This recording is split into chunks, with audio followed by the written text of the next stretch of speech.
Chapter 13.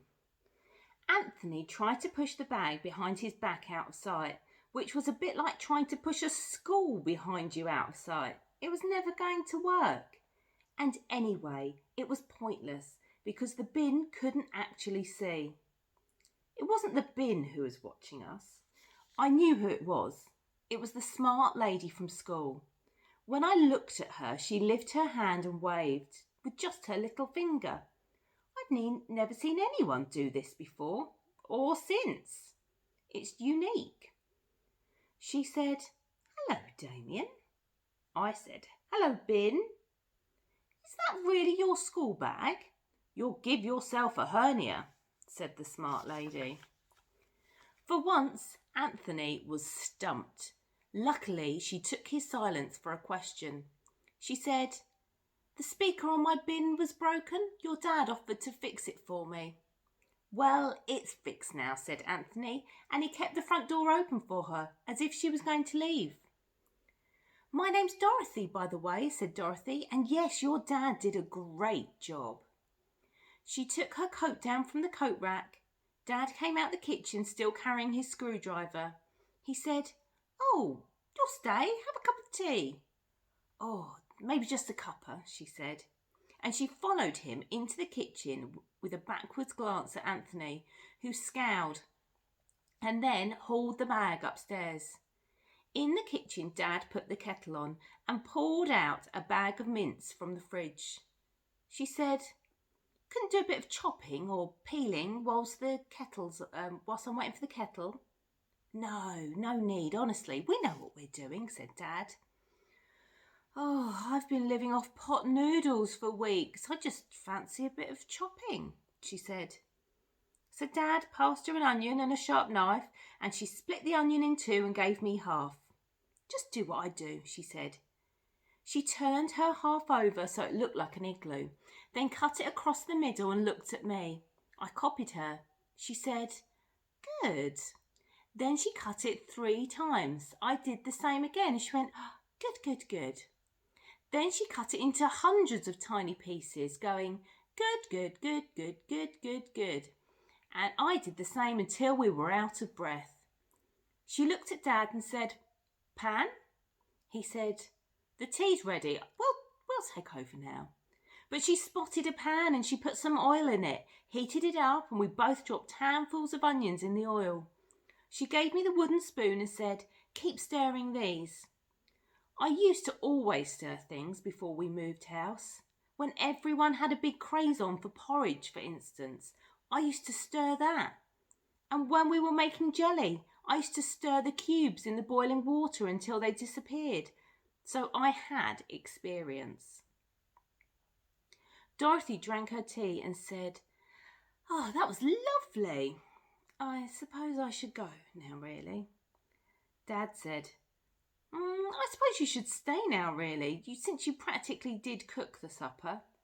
"No, thanks all the same," said Dorothy. "Unless you've got a couple of tins of tomatoes." Dad looked puzzled, but he did have some tins. She put the meat in with the onions and then emptied the tins on top.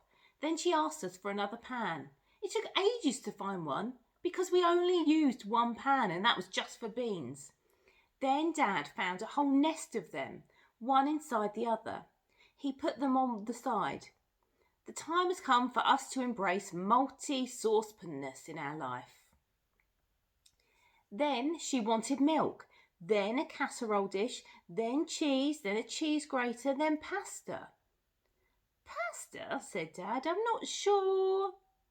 What exactly are we doing here?" It turned out she was making a lasagna from scratch. I had no idea how complicated it was. You can't just go off and watch the telly whilst the oven warms up.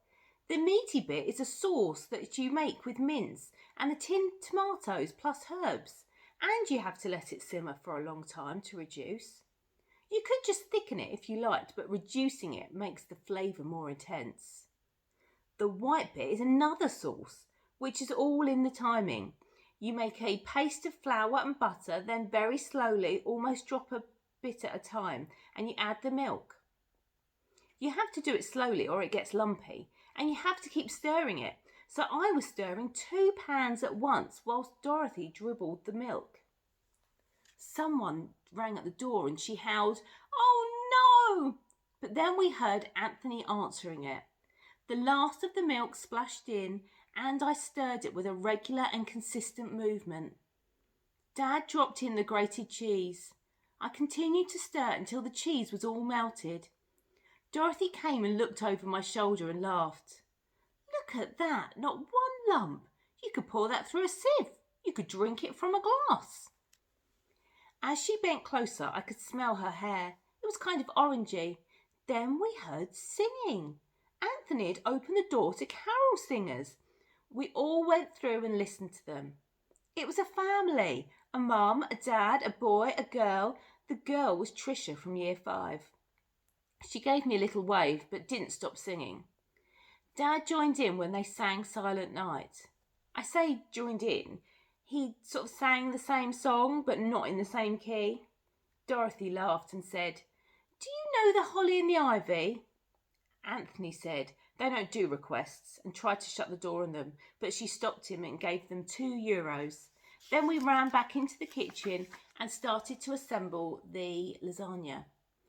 You pour the meat sauce into the oven dish, then pave it with the lasagna. The sauce seeps up through the gaps in the pasta and the red moss. Then you pour on the rest of the meat sauce and half the white, then you pave that. Then you pour on the rest of the white and some grated cheese. Anthony came in and snarled, "Why is this kitchen so messy?" "Because," said Dad, "we're cooking in it." Anthony said, "It's not like this when I cook." "You don't cook, Anthony, you warm. And if you feel so strongly about it, you can help clear it up when the lasagna is cooking." Even Anthony's eyes lit up a bit when he heard it was lasagna. I washed the pans. The kitchen started to fill up with lovely, appetising smells. From inside the oven you could hear the cheese whistling as it cooked. I said, "Pasta's Italian, isn't it? Is this what St. Francis would have cooked then?" Dad said, "No, he was from the north. It's rice in the north, risotto and all that.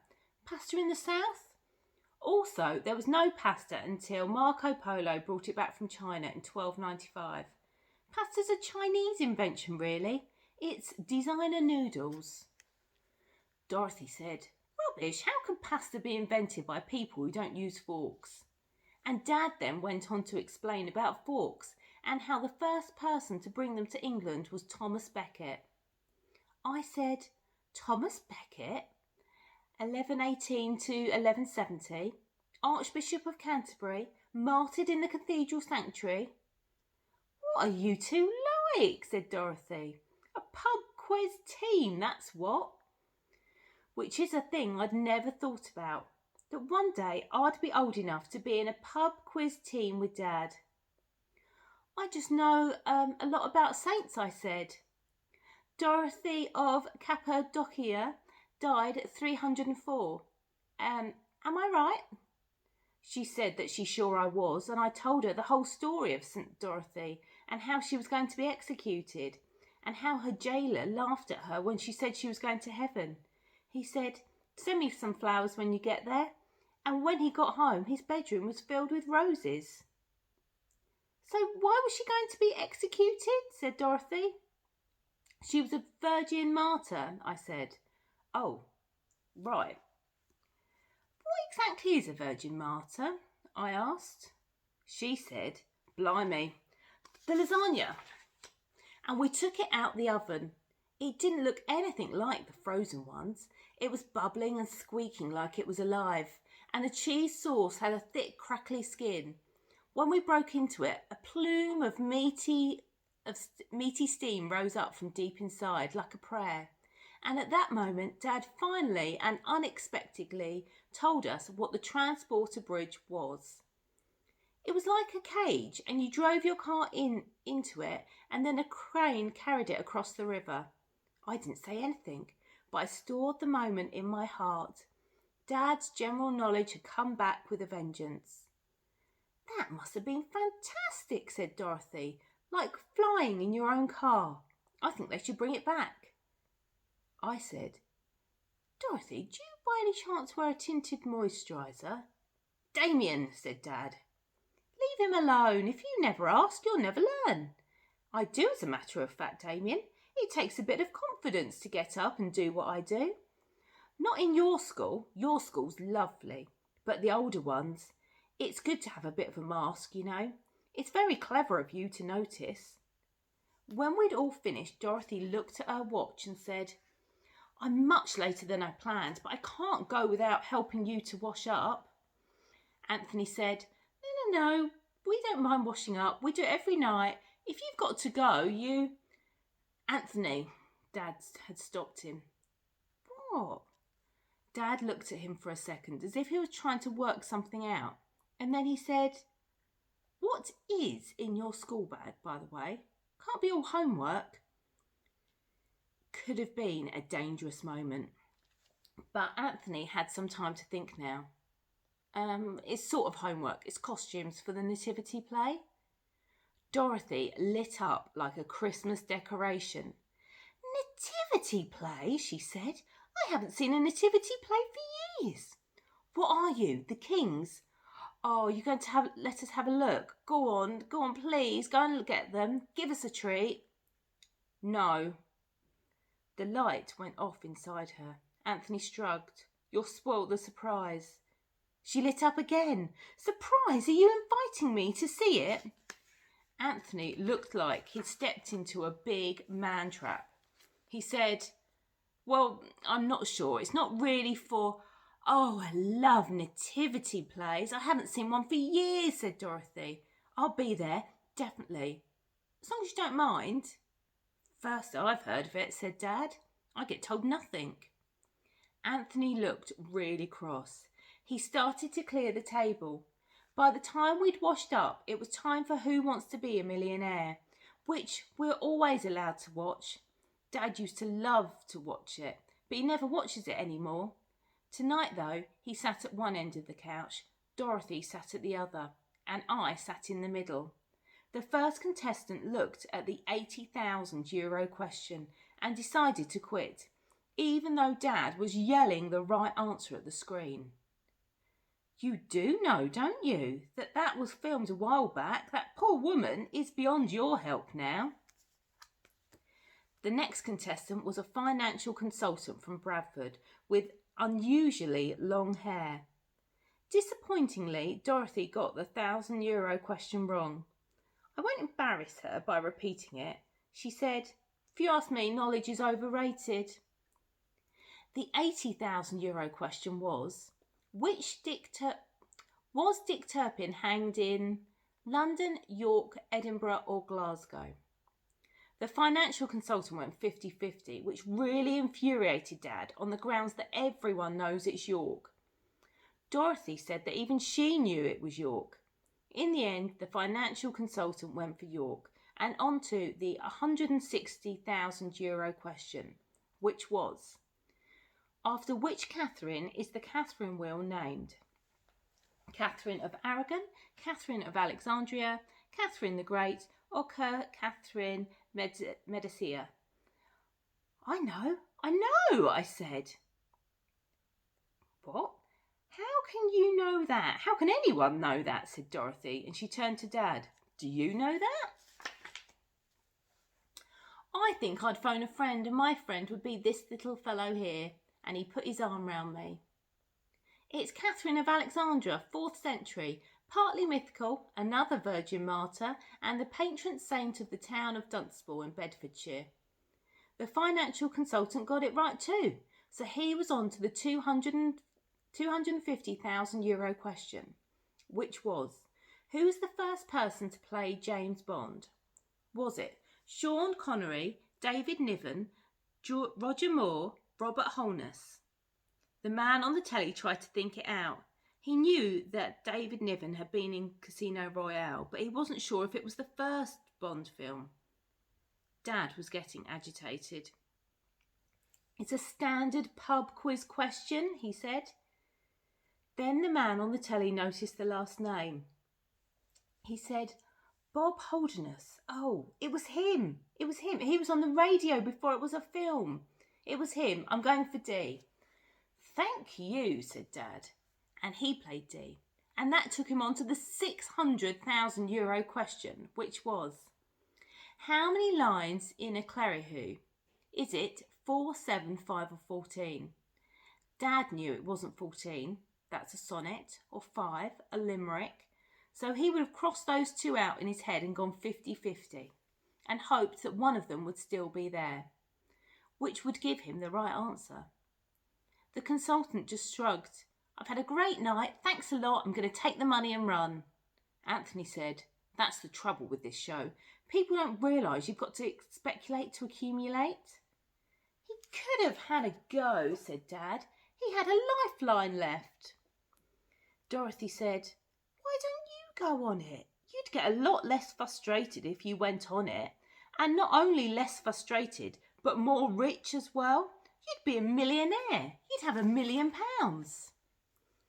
Anthony pointed out it was €1,000,000 now and not £1,000,000, so it wasn't worth the same as now. Dorothy said she'd cope with the shortfall somehow. But you'd give it all to the water people anyway, wouldn't you? I said. Me? Said Dorothy. Afraid not, love. I don't actually work for WaterAid. I work for an agency and I collect for whoever pays. National Trust in the summer, homeless at Christmas, whatever. If I won £1,000,000, I'd put it in the bank and never shake a tin again.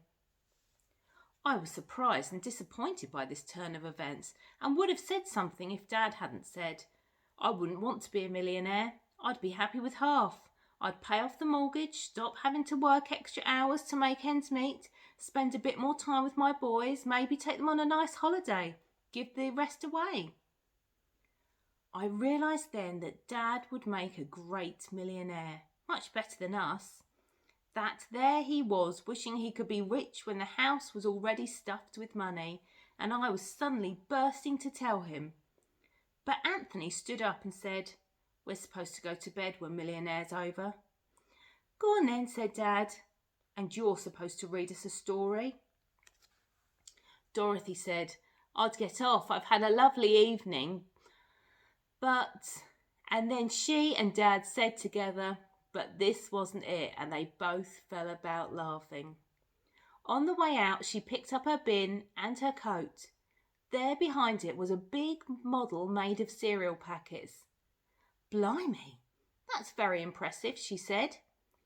Anthony shrugged and said, Tracy Island, won a prize for that. I'm not surprised. I was surprised. I had no idea how it got there. It was like he'd got so good at lying, the Weetabix boxes believed him. I went to Anthony's bedroom window so I could watch Dad and Dorothy saying goodbye. Anthony was lying on his bed. Come and see, I said. Dad was holding the car door open for her. Don't want to. Come on, she's good. She is not good, said Anthony. The lasagna was good. No, it wasn't. My mum's lasagna was good. That lasagna was rubbish. It didn't even have sweet corn in it. There's no point talking to him when he's like this. So I just listened to her car engine starting up. Then I heard Dad slapping the roof of her car as it moved off. She pipped her horn softly. I was going to go then, but Anthony snarled at me. Why is it always me? Why do you leave everything to me, Damien? What? You found the money. Why don't you ever help, Damien? What are you talking about? I said. The minute we walked in, she was staring at the bag, just staring at it like an X-ray machine. And what did you do? I said hello. You said nothing. It was me who did the talking. I had to make up that thing about the nativity play. And she said, oh, I'll have to come and see it. It'll be nice, I said. Damien, we're not in the nativity play, remember? Oh, yeah. And she knew we were lying. And who had to make up the lie? Me. And who'll have to get us into the play now? Me. And who went upstairs and hid the money in the Sabutio box? Did you? I said. Yes, I did, said Anthony.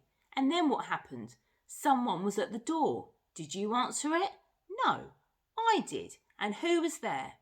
Carol singers, I replied. Carol singers? It was Trisha with the Tracy Island thing?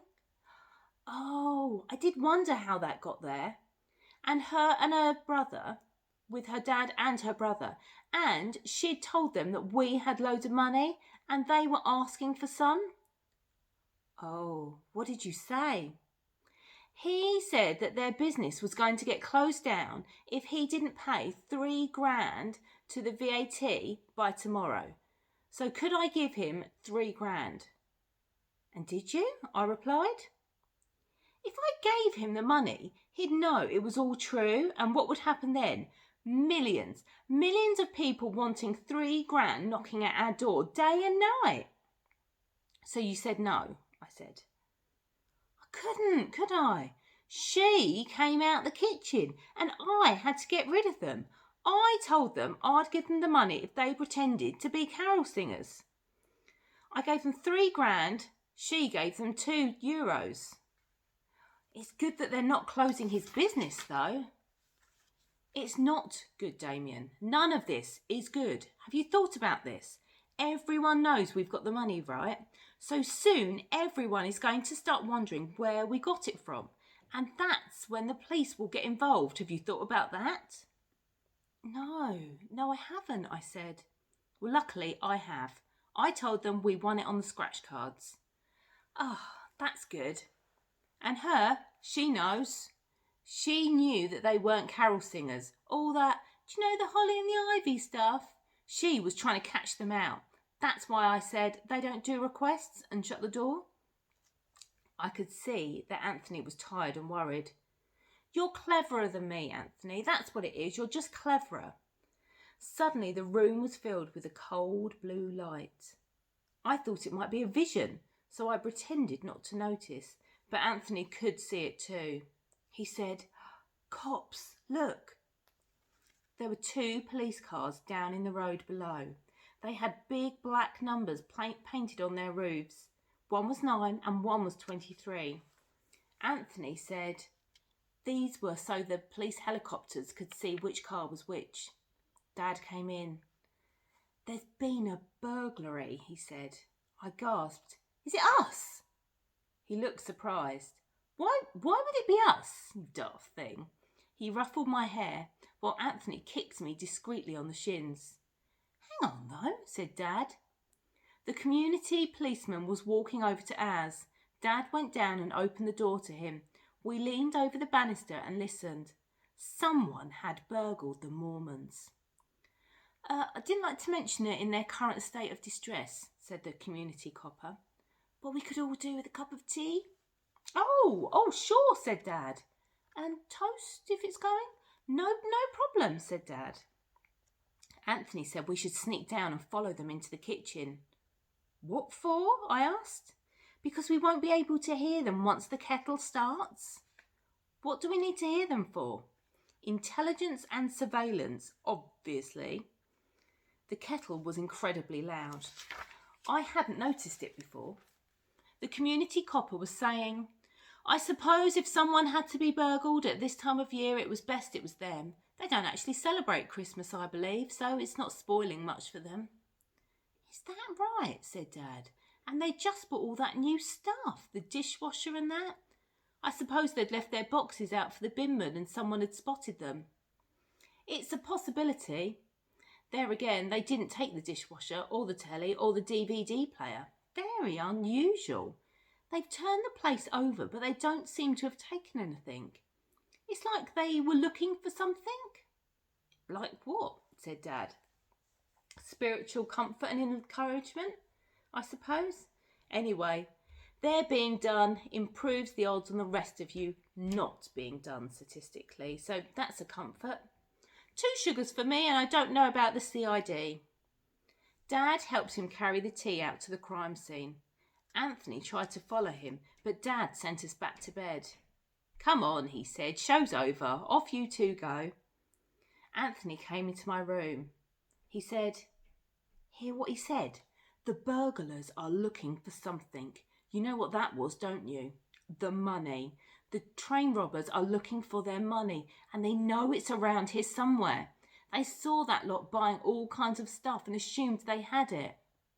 What? I said. You said the Mormons were the train robbers yesterday. New evidence, Damien. Like they've just been burgled. How can they be the robbers if they've just been robbed? So who are the robbers then? Obviously, said Anthony, it's Dorothy. No, obviously it's not Dorothy. Think about it, Damien.